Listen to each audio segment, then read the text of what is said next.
శుక్లాం బ్రహ్మ విచారసార పరమాద్యాం జగద్వ్యాపినీం వీణా పుస్తకధారిణీం అభయదాం జాడ్యాంధకారాపహాం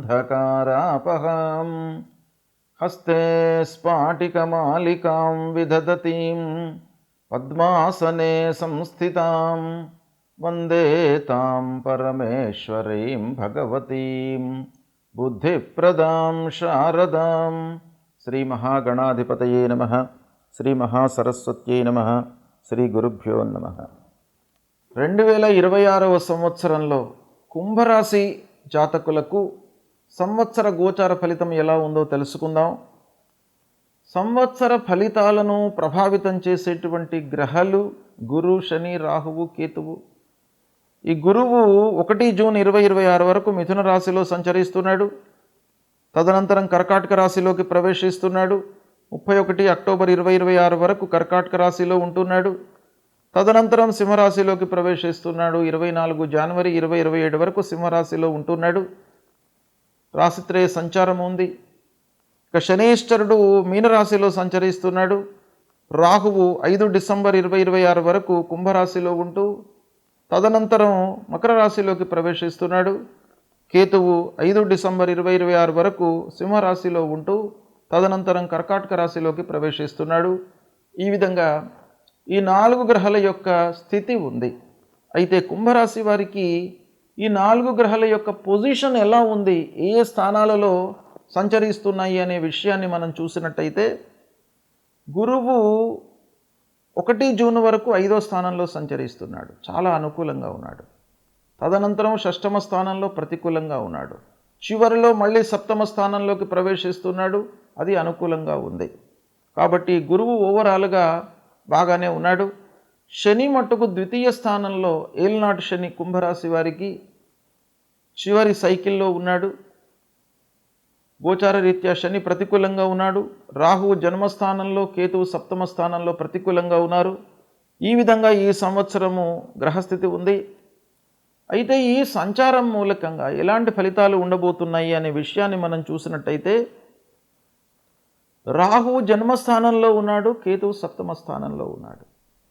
రాహువు ప్రభావం బాగా ఉంటుంది. జన్మస్థానంలో ఉన్నప్పుడు మనకు చంచలమైనటువంటి మనస్తత్వాన్ని కల్పిస్తాడు. అంటే ఆలోచనల లోపల అస్థిరత్వము ఎక్కువ ఉండేటువంటి అవకాశాలు ఉంటాయి. ఇక వేగంగా అంటే తొందరగా మన ఆలోచనలను మార్పు చేసుకుంటూ ముందుకు వెళతాం. ఇది అంత మంచిది కాదు.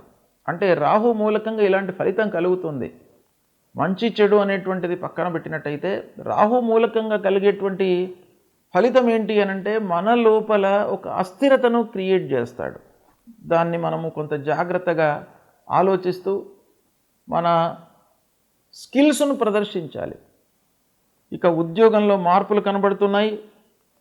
వ్యాపారంలో నూతన ప్రయోగాలు మీరు చేస్తారు.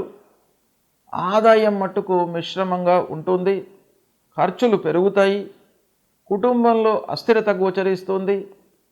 అంటే భార్య, పిల్లలు, కుటుంబ పెద్దల మధ్యన అనవసరమైనటువంటి ఆలోచనలు, అనవసరమైనటువంటి చర్చల మూలకంగా కొంత అస్థిరత గోచరిస్తుంది.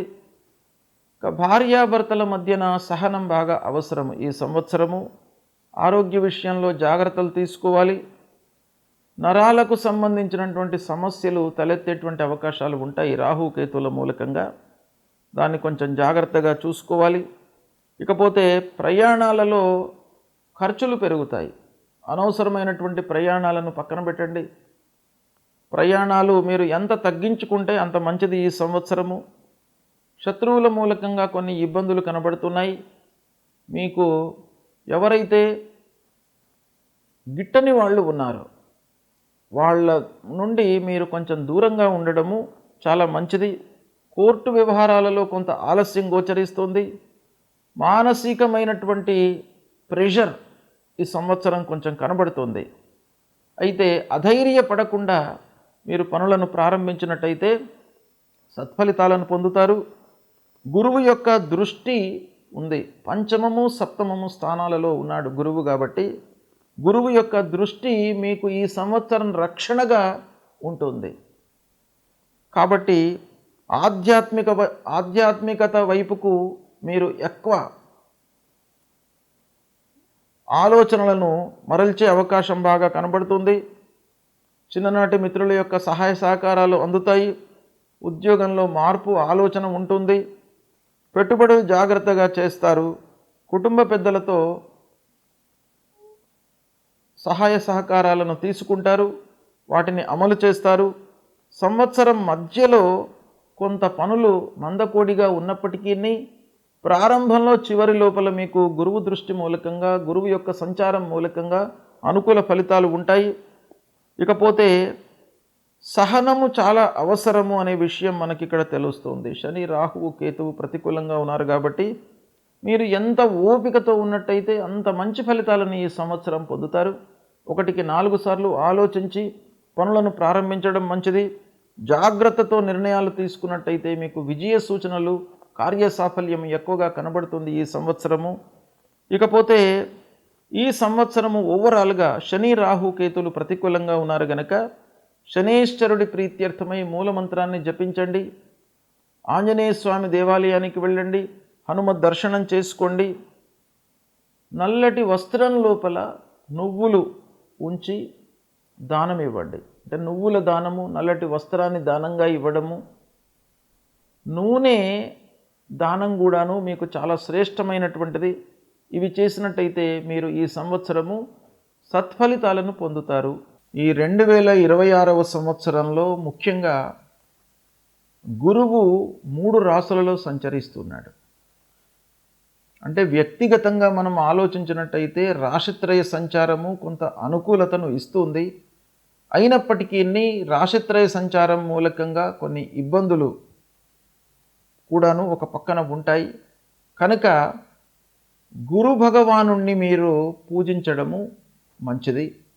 అంటే గురు భగవానుడు అనంటే సద్గురువులను సేవించండి ఈ సంవత్సరము. ధార్మిక ప్రచారం లోపల ఎవరైతే వాళ్ళ జీవితాన్ని మొత్తం కూడాను సమాజానికి, సంఘానికి, మనుష్యులకు అర్పణ చేస్తారో అలాంటి వాళ్లను మీరు సేవించడం మూలకంగా మీకు సత్ఫలితాలు కలుగుతాయి. అంతేకాకుండా తల్లిదండ్రులను మీరు సేవించండి. ఈ 2026వ సంవత్సరంలో ఎవరైతే తల్లిదండ్రులను సేవిస్తారో, ప్రతినిత్యం కూడాను వాళ్ళ యొక్క బాగోగులు తెలుసుకుంటూ, వాళ్ళ యొక్క యోగక్షేమాలను తెలుసుకుంటూ ఉంటారో వాళ్లకు ఆ గురు భగవానుడి యొక్క అనుగ్రహం లభిస్తుంది. కనుక అది చెయ్యండి. అంతేకాకుండా కార్యాల లోపల మనకు ఆటంకము, విఘ్నాలు రాకుండా ఉండడానికి ప్రతినిత్యం కూడాను గణపతిని స్మరించండి. గణపతి దేవాలయానికి వెళ్ళండి. ఆ గణపతి మూలకంగా మీరు చేసేటువంటి పనుల లోపల ఆకస్మికమైనటువంటి ఆటంకాలు లేకుండా ఉంటాయి. కాబట్టి ఆ గణపతి యొక్క అనుగ్రహం మీకు బాగా కావాలి. ఇక మీరు ఉన్నటువంటి స్థితిని అలాగే ఉంచడానికి ఆ విష్ణువు యొక్క అనుకూలత, అనుగ్రహము మీకు కావాలి. కాబట్టి విష్ణు సహస్రనామ పారాయణం చేయండి. శ్రీమన్నారాయణుణ్ణి మీరు కొలవండి ప్రతినిత్యం కూడాను. తప్పకుండా మీకు ఒక మంచి స్థితిని ఇస్తాడు ఈ సంవత్సరం మొత్తం కూడాను. అదేవిధంగా ఐశ్వర్య ప్రదాత అయినటువంటి ఆ శివుణ్ణి కూడాను మీరు అర్చించండి. ఈ సంవత్సరం మొత్తం కూడాను మీకు అందుబాటులో ఉన్నటువంటి దేవాలయానికి వెళ్ళండి. అక్కడ శివుడికి అభిషేకం చేయడము, బిల్వార్చన చేయడము, పంచామృతములతో అభిషేకం చేయడం మూలకంగా ఆ శివుని యొక్క అనుగ్రహంతో మీకు ఐశ్వర్యము కలుగుతుంది. ఐశ్వర్యం అంటే సంతానం లేనటువంటి వాళ్లకు సంతానాన్ని ఇస్తాడు. ఏదైతే మీరు అభీష్ట కార్యసిద్ధి మీ మనసులో ఏదైతే పెట్టుకుని ఆ భగవంతుడి దేవాలయానికి వెళ్ళి భగవంతుణ్ణి కొలుస్తారో ఆ కోరికలను తీరుస్తాడు. కాబట్టి ఇవన్నీ కూడాను మీరు చెయ్యండి. గ్రహస్థితి ఒక రకంగా అనుకూలంగా ఉన్నా ప్రతికూలంగా ఉన్నప్పటికీ ఆ పరిహారం రూపంలో మనం భగవంతుణ్ణి ప్రతినిత్యం కూడాను కొలిచినట్టయితే మీకు అన్ని విషయాలలో మంచి ఫలితాలను ఆ భగవంతుడు మీకు ప్రసాదిస్తాడు. మీరు భగవంతుణ్ణి నమ్మండి, దేవాలయానికి వెళ్ళండి, దేవుణ్ణి కొలవండి. తప్పకుండా మీకు మంచి ఫలితాలు ఈ 2026వ సంవత్సరంలో కలుగుతాయి.